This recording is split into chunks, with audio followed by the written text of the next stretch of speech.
read along with me itong Romans 15 verses 1 to 7. Romans 15 verses 1 to 7.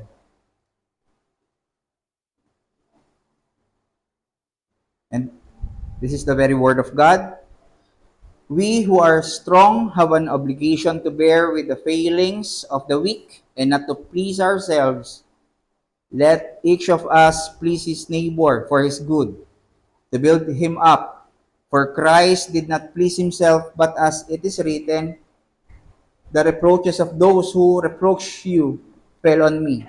For whatever was written in the former days was written for our instruction, that through endurance and through encouragement of the Scriptures, we might have hope. May the God of endurance and encouragement grant you to live in such harmony with one another in accord with Christ Jesus, that together you may with one voice glorify the God, the Father of our Lord Jesus Christ. Therefore, welcome one another as Christ has welcomed you for the glory of God. Praise God for reading His Word, at tayo ay manalangin at humingi ng tulong sa Kanyang banal na Espiritu. Ama, maraming salamat, Panginoon, sa aming nabasang mensahe.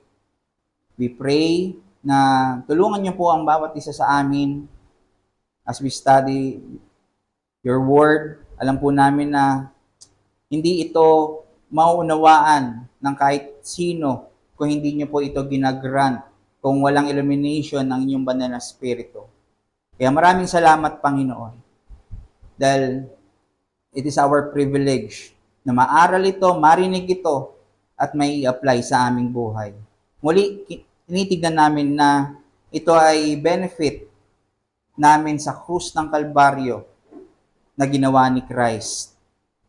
Maraming salamat po muli, at ikaw ang maitaas at mag-glorify sa mga oras na ito sa pangalan ng iyong anak na si Jesus.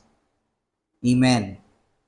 So, napakahalaga ng unity, di ba mga kapatid? At alam natin yan, kaya palaging sa games, nagbibigay ng instruction ng coach para ma-unite ang mga players at sa game ay hindi magkaroon ng mali at ang aim nila ay manalo. Ibig sabihin, mag-excel. Wala sigurong naglalaro, sumasali sa isang game at ang aim ay matalo.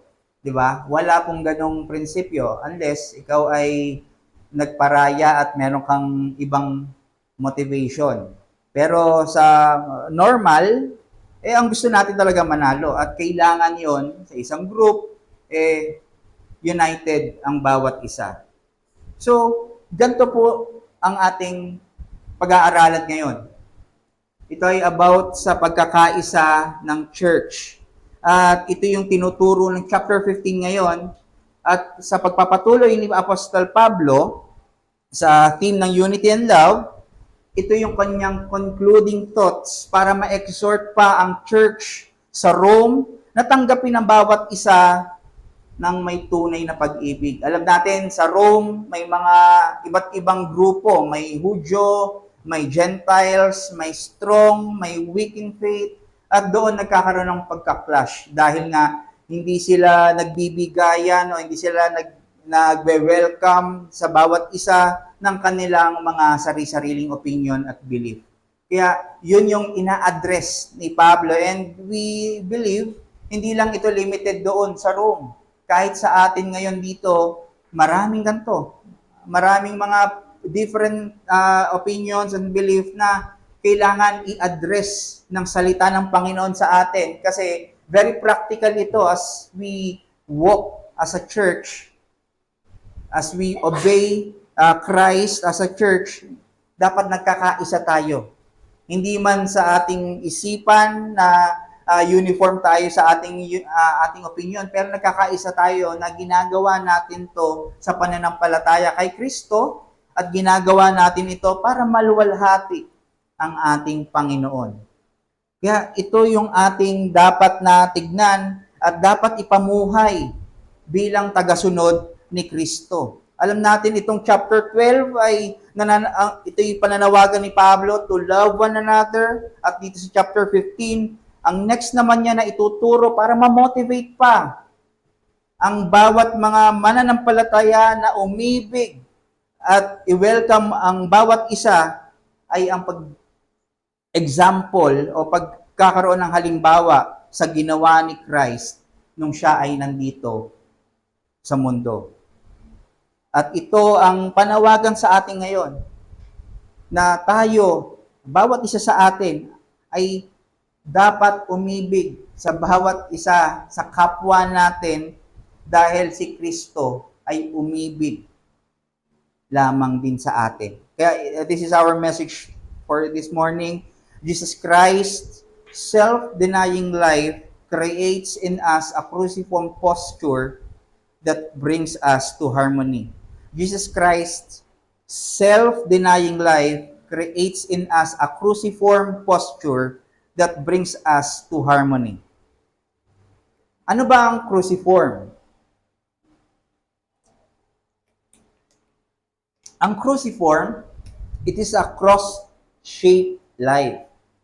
Ito ay hugis krus na pamumuhay. Sabi ni Tim Challies, it is living as disciples of Jesus Christ who are being shaped by the cross or by the gospel into people and churches who share and show the cross and the gospel as they live the vertical life of loving God with all their heart, head, and hands, vertical, and the horizontal life of loving people as Christ has loved them. So makikita natin yung cruciform pala na posture ng pamumuhay ay vertically aligned sa pag-ibig sa Panginoon at horizontally aligned sa pag-ibig sa mananampalataya, sa ating mga kapatid. So ito yung tinuturo sa atin ngayon, itong mensahe ng chapter 15 ay nagpo-produce sa atin ng cruciform o cross-shaped life na kailangan natin sa ating lakad. At hindi natin ito pwedeng kunin, again, sa kahit anong prinsipyo o kahit anong libro, kundi sa Biblia lamang. Dahil ang Biblia, ang Scripture, ito ay ang salita ni Kristo na ating sole authority. Ang cruciform life ay pagiging faithful disciple ni Christ. Ang cruciform life ay palaging naka-reflect at naka-align sa krus. Nakatuon lamang palagi ang kanilang mga mata, ang kanilang aim at desire sa kalooban ng Diyos at kung ano ang kaluluwalhati niya. Ang cruciform life ay pamumuhay ayon sa wangis ni Kristo. Wangis ng kanyang pag-ibig, wangis ng kanyang pagsunod, wangis ng kanyang kababaang loob. Ang cruciform life ay gospel life, a message of faith, trust, submission, and dependence sa will ng Diyos. Katulad ng posture ni Kristo nung siya ay nandito sa mundo, siya ay selfless. In fact, He gave Himself to serve sinners. At kung i-meditate palagi natin ito, magdudulot ito sa atin ng sanctification. Pagkakaroon ng transformation sa ating puso. Kaya ito yung panawagan ni Pablo na dapat umiral sa kanyang iglesia, sa iglesia ni Kristo. Ito yung panawagan ni Pablo na meron dapat na gantong relasyon sa loob ng church. At para mas maunawaan pa natin, meron tayong titignan na dalawang katotohanan. Una, the exhortation to cruciform living. Pangalawa, the example of Christ in cruciform living. Let's consider ang unang point natin, the exhortation to cruciform living, ang panawagan sa krus na pamumuhay. Sabi sa verse 1, we who are strong have an obligation to bear with the failings of the weak and not to please ourselves. So sa verse 1, pertaining si Paul dito sa mga strong. And again, gumamit siya ng we. Ibig sabihin, isinasama niya ang kanyang sarili sa mga strong in faith. Pero ang ganda ng kanyang ginagawa dito, dahil Ang gagawin niya, i-define niya kung ano ba ang ibig sabihin ng strong in faith. Dahil alam ni Pablo, pwedeng magkaroon ng misconceptions. Pwedeng magkaroon ng maling akala kung ano ang definition pag sinabing strong in faith. Tayo, we think na pag sinabing strong, inaakala natin na maraming alam sa doctrine, strong in faith yan. We might think na sila yung matagal na converted na, ilang years na silang Christians. Iniisip natin pag strong in faith ay sila na yung matatag sa kanilang lakad Kristiyano. Pwedeng isipin natin na pag sinabing strong, sila yung laging umuunawa sa mga weak. Sila yung ready na magparaya. Sila yung magpo-forbear. O kaya nasa isip natin, sila yung umaakay sa weak. Though tama naman itong mga ito. Yun nga lang, hindi ganito kasimple pag sinabing strong in faith. Ang pagiging strong ay more than this, mga kapatid. Ang definition kasi ng strong ay hindi lang basta merely umuunawa, nagbubuhat sa weak, pero sila yung nagpaparaya, magbubuhat, magsusupport, magpo-forbear until the end. Iniisip natin, ay strong siya, nag-support siya ng one time. Ang sinasabi dito, until the end ng iyong buhay, ang aim mo ay to support the weak. Sila yung nakakaisip o may desire na ang duty, naunawaan nila na meron silang duty at obligation na gawin yung mga bagay na ito para sa weak. Na as if meron silang pagkakautang na service sa mga weak, na kahit itong mga weak na ito ay nagkakos ng offense sa kanila. Anong sabi? We who are strong have an obligation to bear with the failings of the weak. Ito yung positive imperative, to bear. Pag sinabing to bear, to endure, carry, sustain, accept sufferings, or to lift up. So, ang strong in faith pala ay to lift up. Yun ang kanilang duty. Proactively at kanilang lifetime, dito sa lifelong na gagawin nila, ay mag-encourage at mag-lift up sa mga weak. Hindi lang ito basta emotional, na nag-a-advise sila, na shoulder to cry on, pero sila ay nag-aakay sa kanila sa paglago, sa pag-endure ng mga kanilang mga trials, sa pag-encourage to live in Christ. Na para bang isang baby na nag-aaral na maglakad. 'Di ba? Hindi naman natin siya papabayaan na, pagod na ako sa iyong magturo maglakad o mag-akay sa iyo, bahala ka na maglakad mag-isa. Hindi ito, ganito.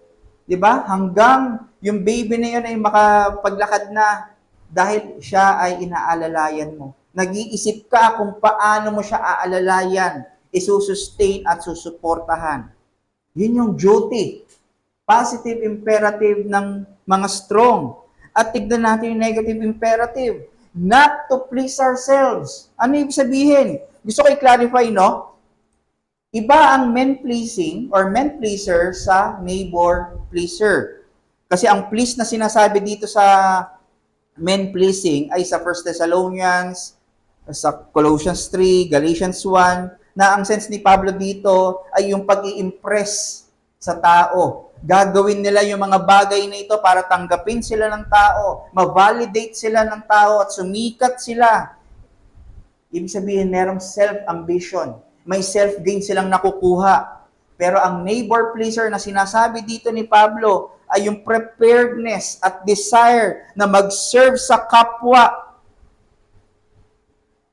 Yung please na sinasabi dito ay may sense ng service. Na ang aim nila ay to serve them for their sake and for God's glory. Hindi para sa kanilang mga sarili. So sinasabi sa atin ngayon, ang verse 1, kung tinuturing ng isang believer na siya ay strong in faith, meron siyang obligasyon at responsibilidad sa mga weak. Meaning, ang strong ought to lift up and serve those who are weak in faith Kaya ang tanong, meron po ba ritong strong in faith? Dati inisip natin ay strong in faith kasi napapractice natin yung Christian liberty. Na, alam ko na kung paano na gawin ang or i-consume ang wine.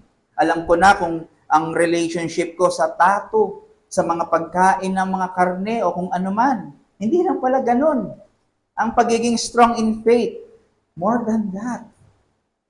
Ang strong in faith ay meron kang trabaho para sa mga weak brethren. Kaya ang tanong, again, kung ikaw ay strong in faith, may lifetime kang pagsuserve at pagle-labor sa mga weak brethren na naririto. Meaning, lagi mong i-honor ang kanilang welfare. Lagi mong i-consider na wag silang mastumble.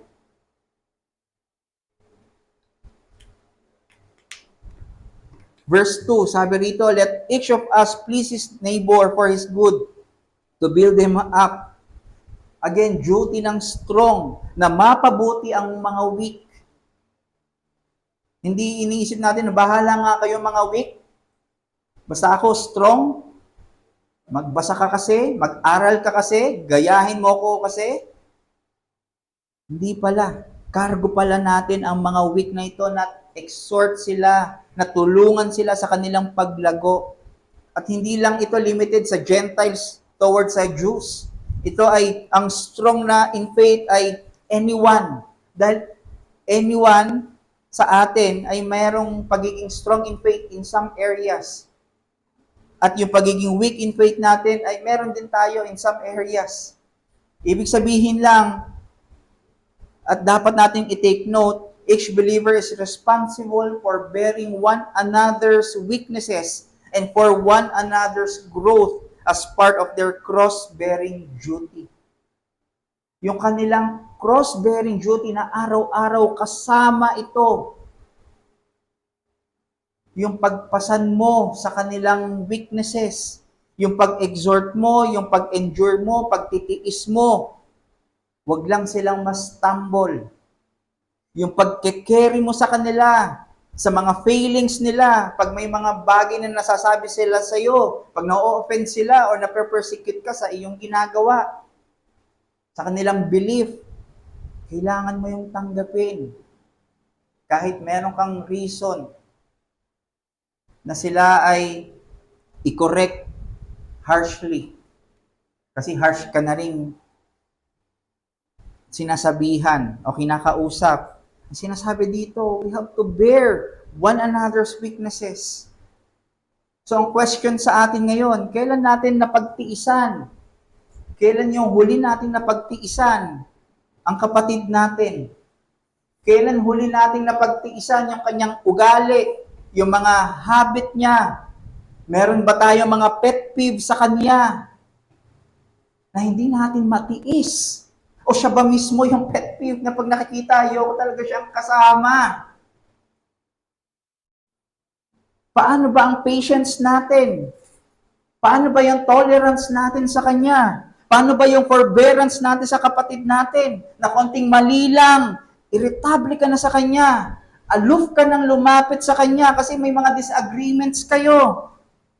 Kaya ang iyong way out o solusyon ay umiwas ka na lang at wag na siyang i-take seriously. Instead, na dapat i-forbear at pagpasensyahan mo siya sa pag-ibig. Meron ba tayong ganon? Natanong na ba natin sa sarili natin?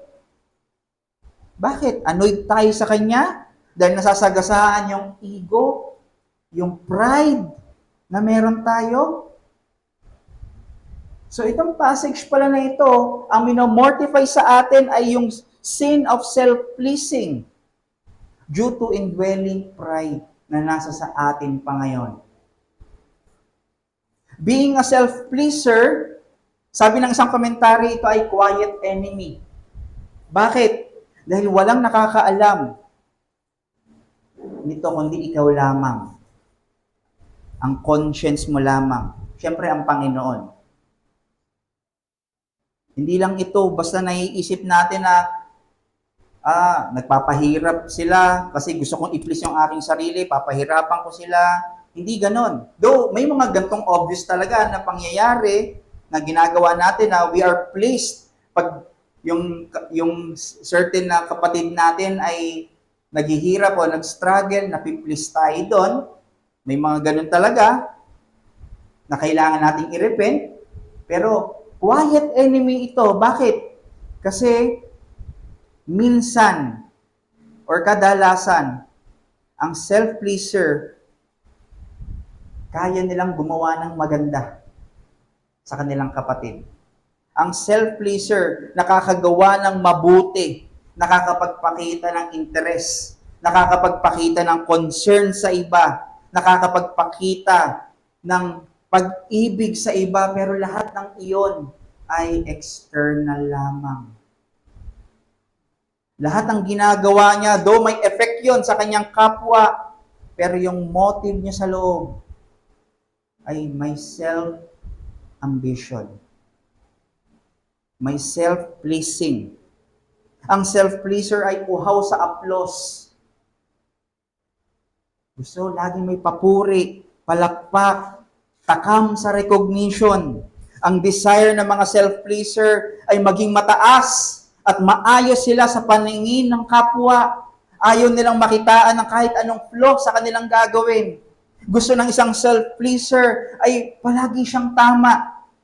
Yung mga pangaral na ganito, mga naririnig nyo ngayon, imbes na, ay, ganito ako. Naiisip ba natin na, ay, para sa kanya yon? Kung may ganun tayong kaisipan, it might na pwedeng may ganito tayong sin, which is hindi tayo exempted. Dahil we love pleasing ourselves. Dahil ito ay sa pride. Dahil ito ay nakaugat sa indwelling pride na kailangan nating i-mortify sa ating puso. That pride tells us to impress people and to seek glory for ourselves. Pride makes us envy, makes us jealous, walang appreciation sa iba. Laging may malice, laging may rivalry. Ay, mas magaling naman yata ako sa kanya. Ang pride hates criticism at advices. Ang pride loves disagreements towards them, pero pag siya ay di-disagree, ayaw niya. Ayaw niyang i-disiplina siya. Pride easily feels insulted. Naiinsulto agad, nalulungkot agad, nagtatampo agad, may resentment agad sa kapwa. Pride tells us that we are infallible. Hindi tayo nagkakamali. Lagi tayong tama. Ay, naranasan ko na yan dati. At alam ko na ngayon yan. Ang pride palaging defensive. Ang posture. Ay, may ginagawa to. Hindi talaga to tama. Na ang pride, iniisip mo, prideful siya sa'yo. Na ikaw ay mababa sa kanya. Ang pride, mahalaga sa kanya yung external aspect. Ang pride lives a double life. Alam niyo po, may isang philosophical classic novel. Ito yung picture of Dorian Gray. Character dito si Dorian Gray. Si Dorian Gray, isa siyang napakagwapo na tao, na lalaki. Pakapogi niya. At nung time na yon ay talagang gwapong-gwapo sa kanya yung isang painter. At ang ginawa, dinrawing siya. Nagkaroon siya ng portrait. At yung portrait na yon ng painter, very realistic, napakapogi ni Dorian Gray. At talagang inadore ng painter yung portrait ni Dorian Gray. At doon, nakilala ni Dorian Gray si Lord Henry na nagbigay ng mindset sa kanya na mahalaga ang external beauty, alagaan mo yan. So, nung nagkaroon siya ng gantong influence, natakot siyang tumanda. Ayaw niyang pumangit. Kaya ang ginawa niya, nag-wish siya. At mystically, ang wish niya, sana hindi ako tumanda at yung pagtanda ko mapunta na lang sa portrait na ito, sa dinrawing sa kanya. So mystically, nag-grant. Nangyari. So ano nangyayari? 18 years na nabuhay siyang bata at hindi tumatanda. Pero ito yung catch. Sa bawat kasalanan na ginagawa niya, yung portrait na dinrawing sa kanya, na napakaganda at realistic, pumapangit. Hanggang dumating yung araw na pagtingin niya sa portrait, natatakot na siya dahil mukha ng halimaw. Monstrous na yung itsura ng portrait na yon habang siya ay napaka-pogi pa rin.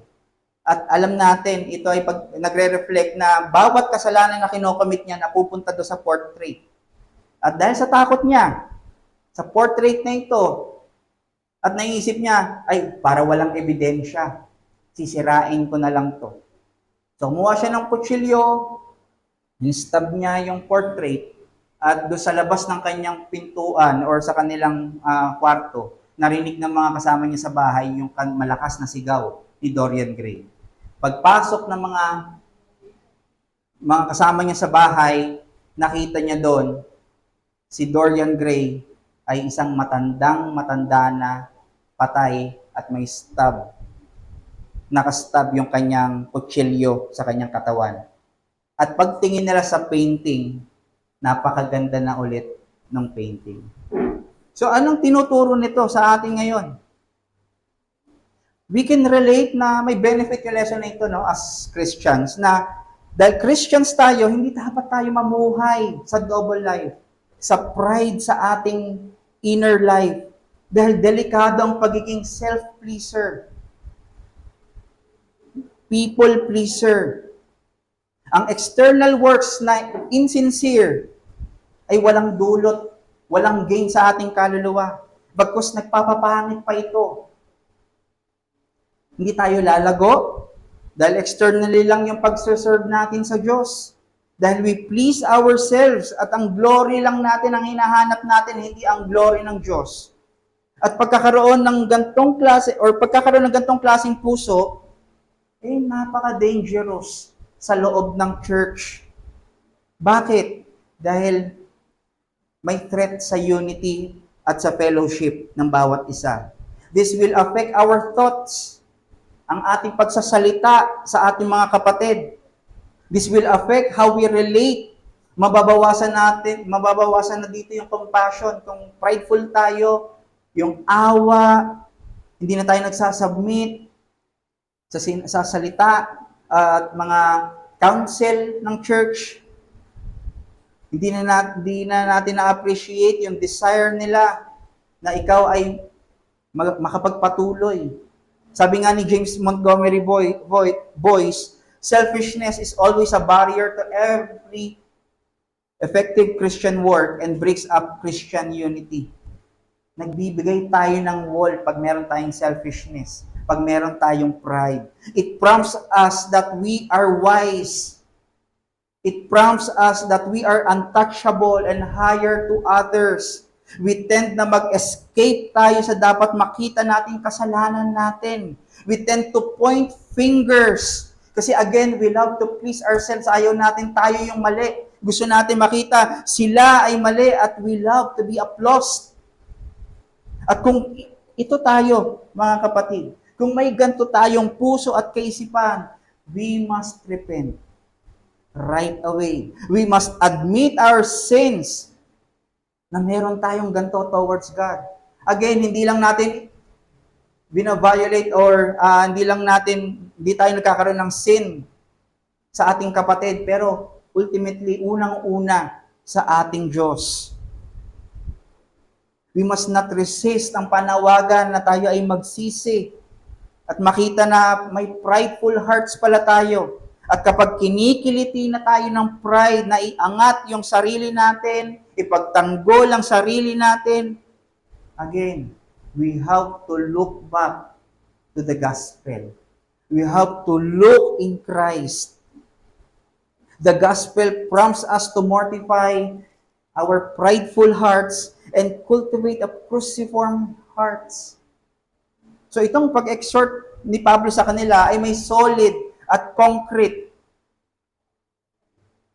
na basihan. Bakit? Dahil ang pinapagawa ni Pablo dito sa verse 1 at verse 2 ay reformation ng Diyos sa kanila.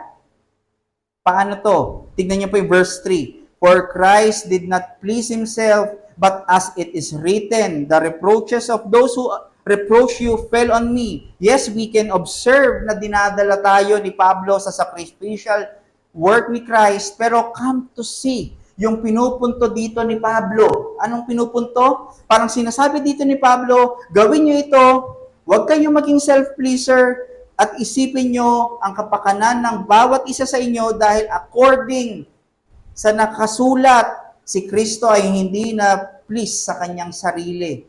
At nag-cite pa si Pablo ng Old Testament scripture sa Psalm 69:9b.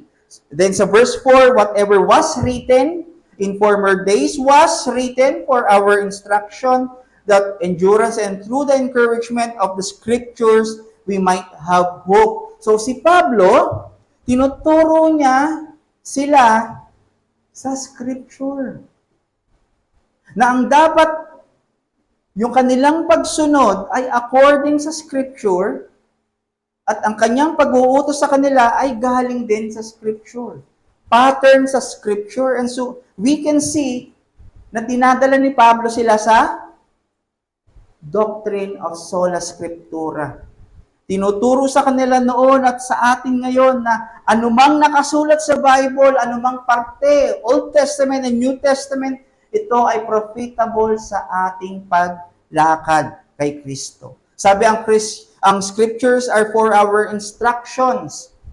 Ito ay may pagwawarn sa atin sa mga maling gawa at pag-encourage at pag-instruct sa dapat nating gagawin.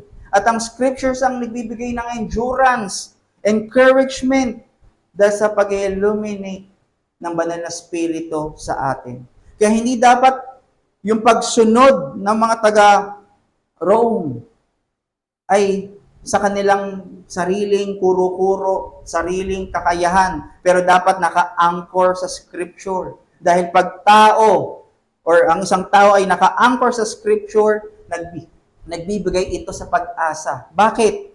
Meaning, may hope ang isang tao pag siya ay nag-submit sa scripture dahil kahit hirap na hirap siya, kahit napakadilim ng kanyang sitwasyon, basta siya ay sumusunod at nagsasubmit sa salita ni Kristo, wala silang pwedeng maging doubt. Wala silang pwedeng alinlangan na sila ay masisira at maliligaw.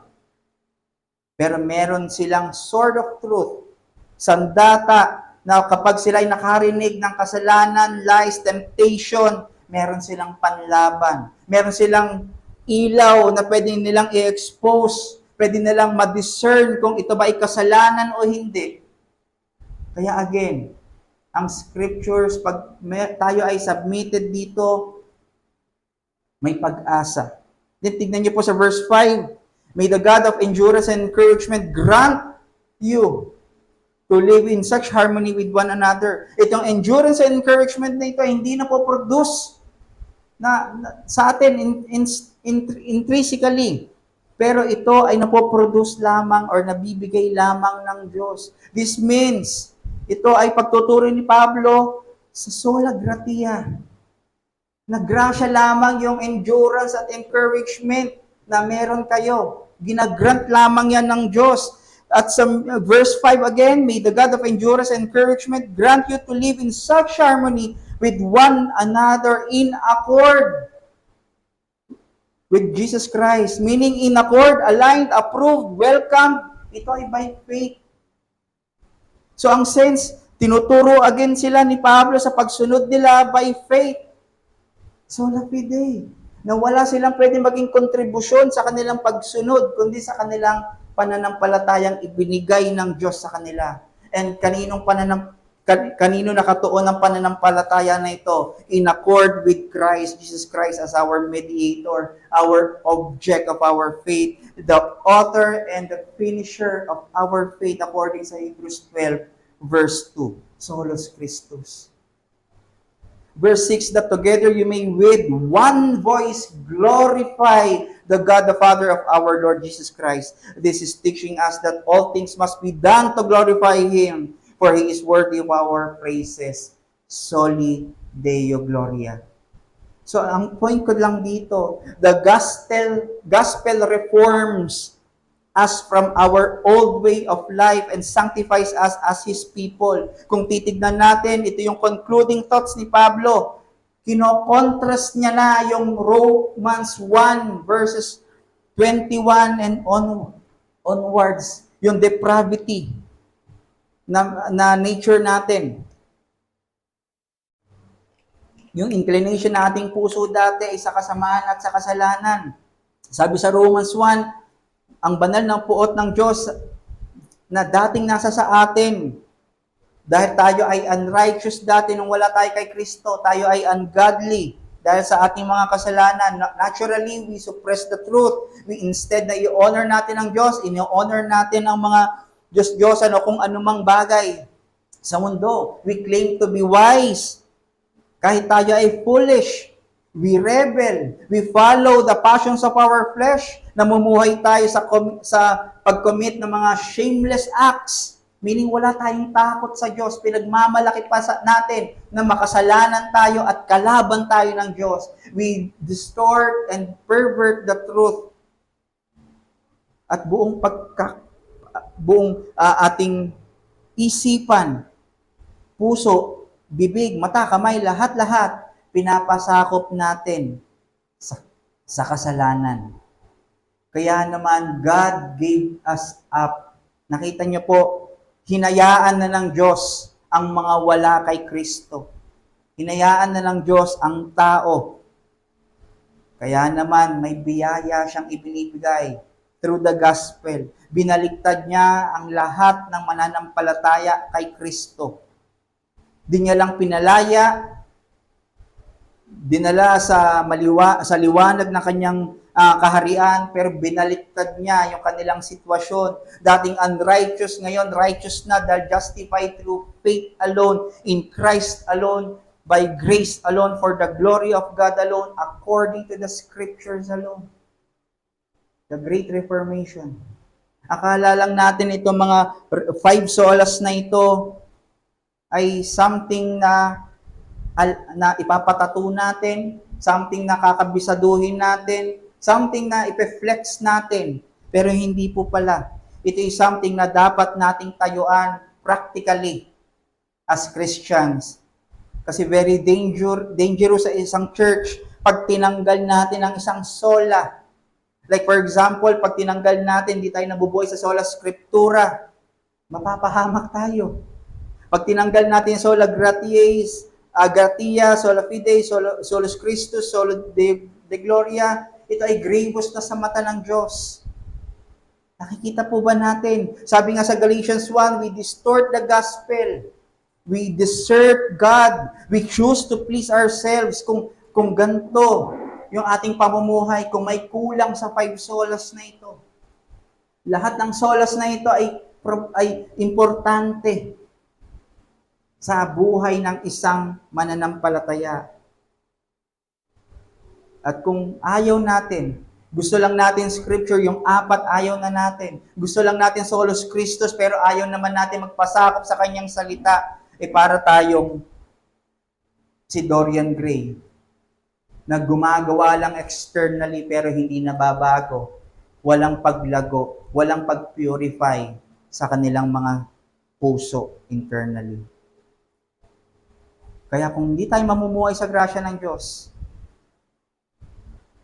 hindi natin ginagawa yung mga bagay sa pananampalataya, o kaya hindi tayo nagle-labor para kay Kristo at sa kapurihan ng Diyos, ito ay hindi magiging mabangong aroma sa kanyang harapan. And again, we must offer our lives as a sweet aroma ng katulad ng pag-ibig ni Jesus Christ sa atin. Kaya ang challenge natin ngayon, actively put to death the sin of self-pleasing by responding to the gospel's call to lifelong reformation. Actively put to death the sin of self-pleasing by responding to the gospel's call to lifelong reformation. Ang reformation, hindi lang yan 1517 at inilagay sa libro at ganun lang. Sabi nga ng mga reformers, buhay yon at nagpapatuloy. Semper reformanda. Kailangan always reforming tayo hanggang dumating si Kristo. So we must understand, yung ine-enjoy natin na 5 solas ay kagamit-gamit pala sa pagpatay ng kasalanan ng pride. Dahil kailangan lumiit yung pride natin para magawa natin yung panawagan ng unity sa iglesia. Kaya kapatid, piliin palagi natin kung ano ang pleasing sa Diyos. At kung ano man yung pinakamainam at pleasing sa Diyos, dapat yan ay expressed sa ating pasasalamat. Kung tayo ay namumuhay to please God, ang pinaka-perfect or the best na expression ay namumuhay tayo sa pagsunod, pagpuri at pag-appreciate na nakasentro lamang kay Kristo, na siya ang mediator at head natin as a church. Ang pangalawang point natin, the example of Christ in cruciform living. Ang halimbawa ni Jesucristo sa krus na pamumuhay. Sabi sa verse 7, therefore, welcome one another as Christ has welcomed you for the glory of God. So yung kanina, exhortation ni Pablo, ito naman yung titignan natin na yung kanyang pang-motivate sa bawat churches or sa mga believers ay yung example ni Christ. Para sila ay ma-motivate na i-mortify yung sin of self-pleasing, titignan nila kung paano yung pamumuhay ni Kristo. So parang ganito yung ginagawa ni Pablo. He urges the readers na mamuhay in love dahil sa natanggap nilang grasya na kaligtasan at malapit na kasi ang panahon na darating si Kristo. Ngayon, ang pag-urge niya ay ang pagbibigay niya kay Kristo sa kanila. Parang ang tono ni Pablo sa kanila, please and serve your neighbor. Dahil even si Christ, hindi niya pinlis ang kanyang sarili. Welcome one another, gaya ng pag-welcome ni Christ sa bawat isa sa inyo.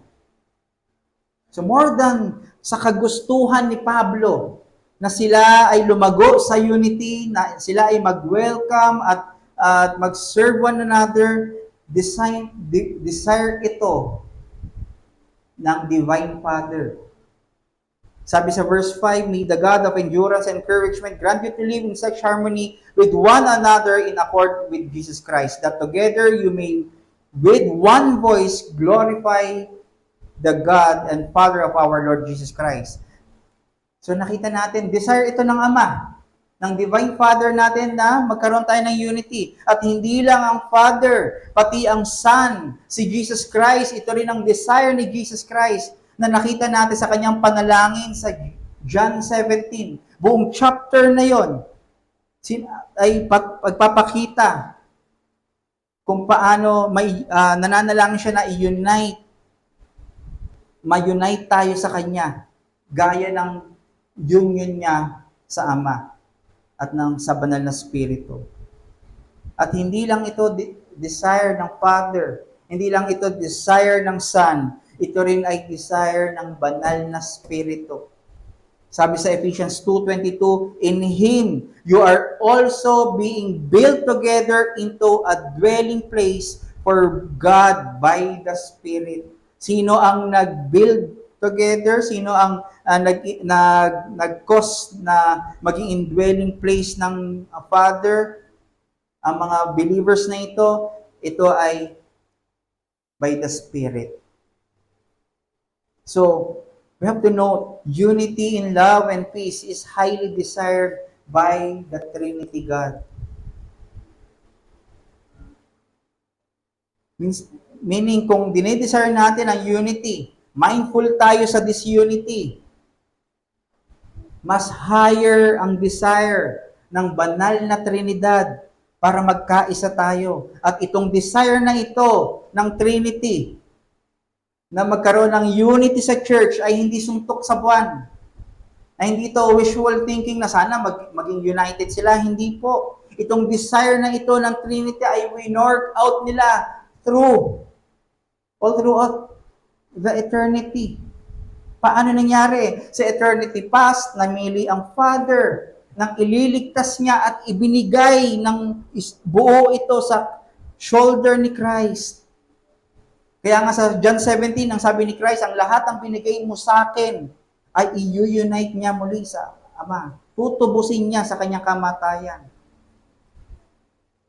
So yung desire ng Son na yon ay hindi lang basta gusto lang niya na magkaroon ng unity ang church na ito. Pero He worked out this also sa cross. Sa kanyang kamatayan sa krus ng Kalbaryo. At ang desire ng Holy Spirit, hindi lang basta gusto niya lang, pero in-apply niya ang unity na ito sa lahat ng pinili ng Ama at lahat ng pinagkamatayan ni Kristo sa krus. Sabi sa Ephesians 4:3, eager to maintain the unity of the Spirit. Sino nag-unite? The Spirit in the bond of peace. So ang panawagan sa atin, i-maintain na lang natin ang unity na ginawa, in-apply ng banal na Spirito. Hindi again ito self-made unity. Hindi ito self-effort o dahil sa kagustuhan lang nating unity. Pero itong unity na ito ay granted lang sa atin by grace. At kung binigay lang sa atin itong by grace, itong unity na ito, and entrust sa atin, tayo ay steward ng unity na ito, workable ito at napapalago natin ito by faith. Hindi ito parang ang hirap naman, hindi ko ma-figure out paano tayo mag-unite. Nandito po sa salita ng Panginoon.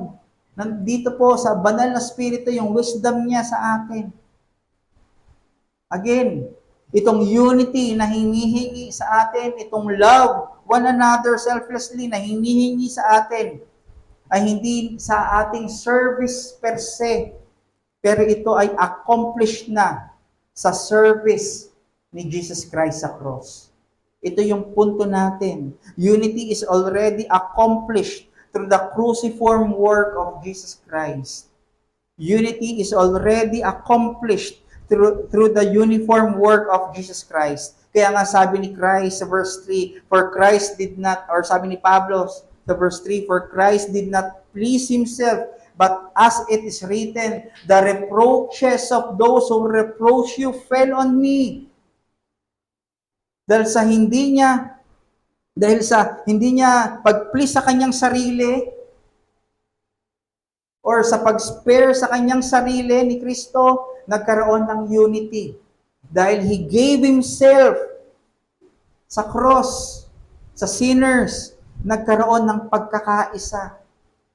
Nagkaroon ng pag-ibig, reconciliation.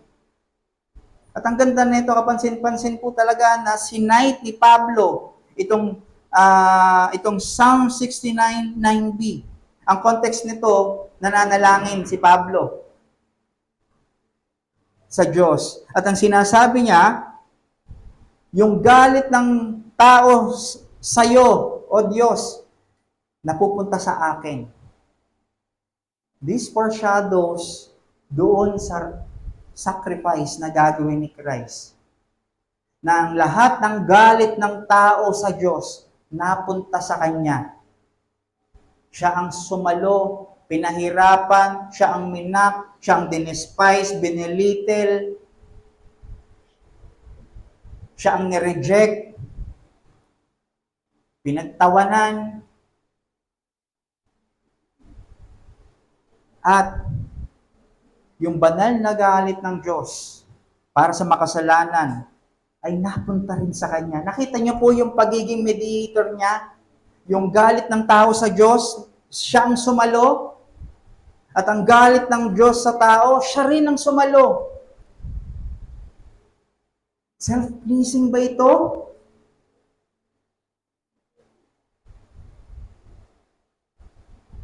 Climactically displayed ang kanyang service sa cross. So ito yung cruciform o cross-shaped na posture ni Christ. He humbled himself para pagkamatayan ng mga makasalanan sa mga kasalanan na hindi naman niya ginawa. Saluhin ang sumpa na dapat ay para sa atin. Sabi sa Philippians 2:5-8, have this mind among yourselves, which is yours in Christ Jesus, who though he was in the form of God, did not count equality with God a thing to be grasped, but emptied himself by taking the form of a servant, being born in the likeness of man, and being found in human form, he humbled himself by becoming obedient to the point of death, even death on a cross. Passively, he obeyed the will of God na siya ay makrush sa krus, na mamatay sa krus. Sabi yan sa Isaiah 53, alang-alang sa glory ng Ama, na maluwalhati ang Ama, na mailantad sa buong creation ang pag-ibig, kapangyarihan, habag at grasya ng Ama. Nang effect nito ay alang-alang sa pagkakatubos ng mga hinirang niya, ng mga elect. Hindi niya tinignan yung equality, yung right niya. Bagkus, itinago niya yun. Isinangtabi niya. Hindi niya hinubad again. Siya pa rin ay may glory ng mga time na yun. Pero conceived ng kanyang, veiled ng kanyang glory. Hindi niya ginawang tsapa na Diyos ako, anak ako ng Diyos. Respetuhin niyo ako. Mag-serve kayo sa akin. Purihin niyo ako. Hindi niya ginawa yun. At doon sa paglilitis sa kanya ni Pilato, nagpasakop siya sa injustice ng hustisya. Nagpasakop siya, tinanggap niya yung pag-a-accuse sa kanya ng mga Hudyo. Pagre-reject ng mga Hudyo. Passively. Sabi, hindi siya nag-retaliate at walang nakitang deceit sa kanyang puso. Ito yung passive obedience. And active siyang sumunod at nag-serve para sa makasalanan. Anong sabi niya sa Mark 10:45? For even the Son of God came not to be served, but to serve, and to give His life as a ransom for many. Ibig sabihin, we can understand this na wholeheartedly, nag-iisip siya ng kailangan ng church at yun ang kailangan niyang ibigay. Hindi niya wini-withhold yung mga portion ng kanyang karapatan. Hindi niya ni-spare na wag naman ngayon, papahinga muna ako. Ibinigay niya, pinagkatiwala niya ang kanyang buhay sa mga makasalanan para siya ay pahirapan. Again, hindi kinuha, ibinigay niya ang kanyang buhay sa kamay ng mga makasalanan.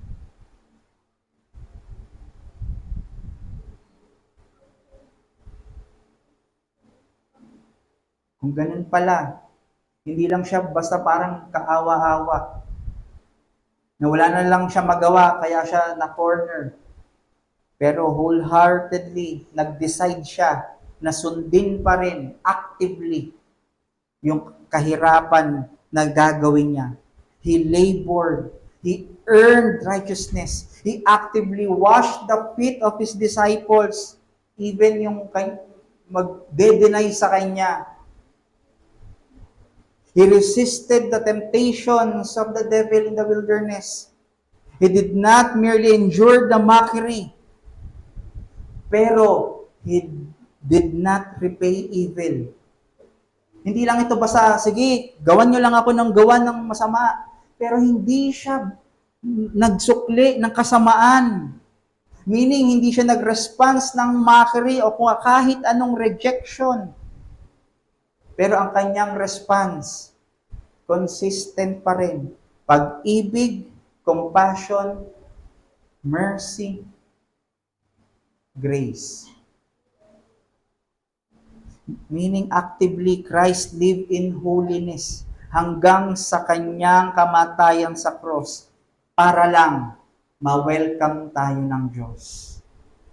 Sa Ephesians 2, pinapakita ni Paul na nung wala tayo kay Christ, we are alienated, we are strangers, wala tayo sa pamilya ng Diyos at tayo ay object ng wrath ng Diyos. Pero sa kamatayan ni Christ, sabi sa Ephesians 2:19, you are no longer strangers and aliens, but you are fellow citizens with the saints and members of the household of God. Ibig sabihin, we are welcome. We are being welcomed dahil sa ginawa ni Christ.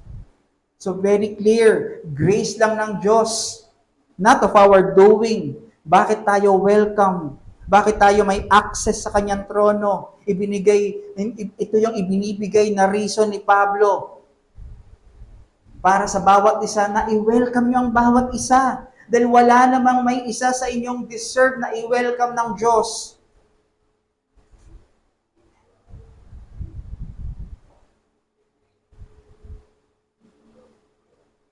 At itong pagtuturo ni Pablo na ito ay conformity natin sa image ni Christ. Hindi pag-conform sa mundo. Hindi pag-conform sa dinidikta o prinsipyo ng mundo. Bakit sa mundo? Ano bang nandito? Division, retaliation, apathy, self-centeredness. And we still have these sa ating indwelling sin. Meron pa tayo nito sa ating puso at ito yung kailangan nating i-mortify. Kaya tayo ay tinuturuan at binibigyan ng utos ng salita ng Diyos para ma-wash out, ma-mortify natin, ma-reflect natin at ma-purify natin ang ating puso sa mga gantong klaseng pamumuhay. Dahil sa gospel, hindi lang tayo kabilang sa mundo ni Kristo, pero gusto niya ipa-experience na hindi na tayo kabilang sa mundo na ito. We are now a new creation by faith, and as members of the new creation, we should live in unity and love. At para mangyari ito, we have to welcome and please our neighbor. Ang problema as Christians, our disposition is to love. Tama? We are supposedly to please God and to please our neighbors. But most of the time, it clashes with our lurking, indwelling sin of selfishness and pride. Most of the time, we choose to be served. Most of the time, we choose to please ourselves. We choose to focus in ourselves sa ating welfare, sa ating convenience. We murmur, we complain, and we detach ourselves sa church, lalo pag may mga disagreements na tayo.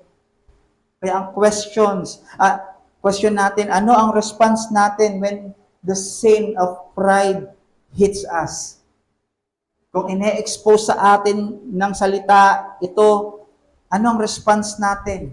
Do we justify yung sin of pride na nasa sa atin na, tama naman ako mali siya eh. Do we anticipate na sila lang dapat yung tumanggap sila dapat yung tumanggap na mali sila at tayo ay lagi nilang tatanggapin? In denial ba tayo na meron tayong pride na ine-expose na sa atin ng Panginoon? At hindi lang ito sa church. Nangyayari ito sa family. Ine-expose na ng Panginoon na may pride ka sa iyong kapatid, may pride ka sa iyong parents, may pride ka sa iyong mga relatives, may pride ka sa mga kasama mo sa bahay na hindi Kristiyano. May pride ka sa mga ka-work mo, sa boss mo, o kung saan man tayo. Do we justify yung sin of pride kasi tama naman tayo? Or do we submit it right away kay God? Do we mortify it right away? Do we hate that pride of sin? Kaya ito yung challenge natin ngayon. Rest in Christ, perfect and sufficient work on the cross. Rest in Christ's perfect and sufficient work on the cross. Kung nahihirapan tayo, lagi tayong tinitempt ng pride natin. Kung we are tempted na hindi i-please ang brethren dahil na-offend naman tayo sa Kanya, dapat lang sa Kanya na hindi pag-servan, na hindi mahalin. Dapat lang sa Kanya na hindi ko bigyan ng humility. Kung we are tempted na maging prideful tayo sa ating pamilya, sa parents natin o mga kapatid natin, kung we are being tempted na maging prideful sa work, sa boss natin, dahil sa position o sa ating mga accomplishments, and when we fail na i-compose ang sarili natin sa pananampalataya at pagtayo sa katotohanan, we must look back on the cross. We must rest again sa ginawa ni Christ. Ang cross ay isang lugar ng self-denial. At kung ang pakiramdam natin ay meron na tayong pride, self-pleasing, right place ang pagtingin sa cross dahil self-denial ang mensahe nito. Ang cross ay ang pag-display ng selfless love. Kung tayo ay nakakaramdam na pag-ibig na conditional, mamahalin kita, basta mamahalin mo rin ako. Hindi kita mamahalin, bakit? Minamahal mo ba ako? So, ganito rin ang pagtuturing ko sa inyo. Pag may ganito tayong nag-i-itch sa ating mga isipan at puso, remember Christ's death. Isang event ang cross ng isang sacrificial service.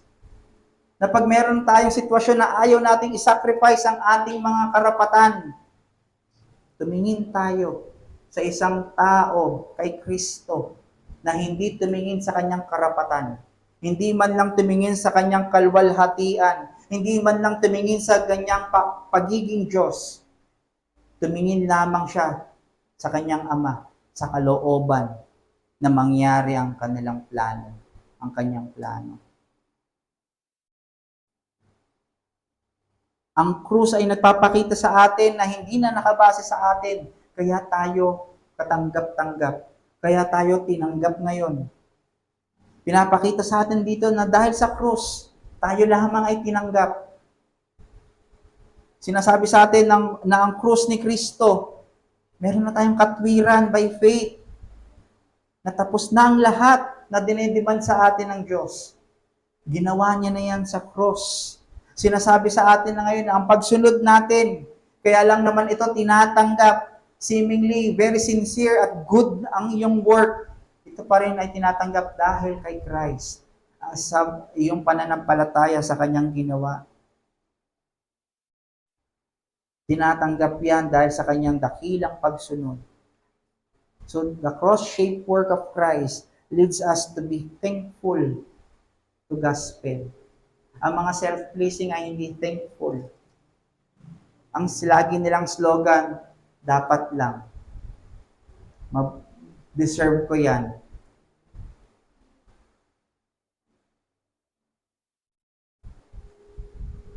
Kaya mga kapatid, ito yung ating mensahe ngayon.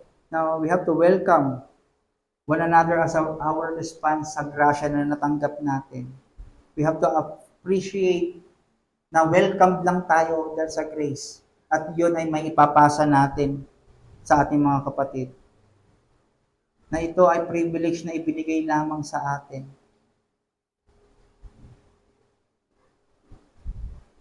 At nawa ang pagtindig natin o paggawa natin ng kautusan na ito na to welcome one another and to please our neighbor, ito ay may heavenly mindset.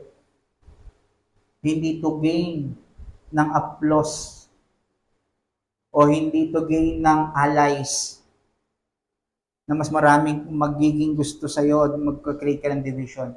Pero to glorify God. At kung wala kang pananampalataya kay Kristo pa, ibig sabihin, You're still unwelcome sa kanyang commonwealth.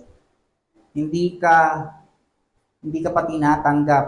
Wala ka pa sa loob ng kanyang pamilya. Ang kailangan mo ay hindi magagandang gawa. Ang kailangan mo ay hindi pag-welcome sa kanya. Ang kailangan mo ay hindi pag-welcome sa kapatid. Ang kailangan mo ay ang ginawa niyang pag-welcome sa iyo sa kanyang ginawa sa krus ng Kalbaryo. Nawa pagsisihan mo ang iyong ginawang kasalanan simula nung bata ka pa. Aminin mo sa sarili mo na hindi ka talaga katanggap-tanggap. Tayong lahat, walang deserve sa atin na humarap sa harapan ng Diyos.